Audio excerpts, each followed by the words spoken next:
Welcome बच्चों। आज हम अपनी कक्षा 7 की विज्ञान की किताब के अंतर्गत पाठ 16 में दिया हुआ क्रियाकलाप 3 करेंगे और इसके साथ ही हम जो अपनी सारणी है 16.1 इसको पूरा भरेंगे।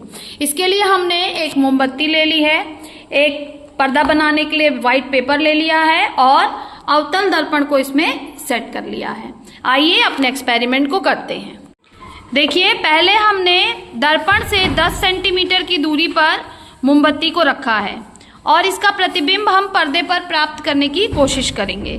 तो आप देख पा रहे हैं कि इस समय जो हमारा प्रतिबिंब है वो मोमबत्ती की लौ से बड़ा और उल्टा हमें प्राप्त हुआ है।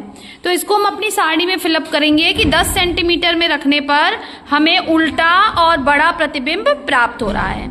चूंकि हम इसे पर्दे पर प्राप्त कर पा रहे हैं इसलिए यह वास्तविक प्रतिबिंब है। अब हमने मोमबत्ती को 20 सेंटीमीटर की दूरी पर रखा है। अब हम देखते हैं कि अभी भी हमें जो प्रतिबिंब है वो पर्दे पर प्राप्त हो रहा है, यानी वास्तविक है, उल्टा बन रहा है और लौ से बड़ा बन रहा है।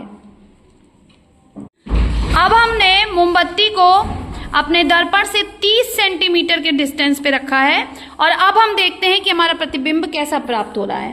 तो इस स्थिति में हमें प्रतिबिंब उल्टा और चूंकि ये पर्दे पर प्राप्त हो रहा है इसलिए वास्तविक है और लौ के एकदम बराबर है, यानी 30 सेंटीमीटर पर रखने पर अवतल दर्पण से हमें एकदम बराबर प्रतिबिंब प्राप्त हो रहा है।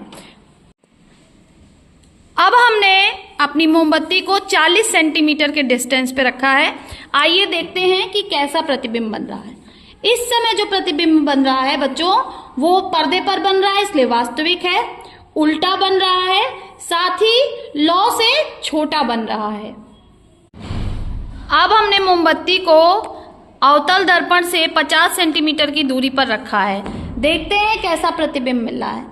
तो हम देख पा रहे हैं कि इस बार भी हमें प्रतिबिंब वास्तविक, उल्टा और लौ से छोटा प्राप्त हो रहा है।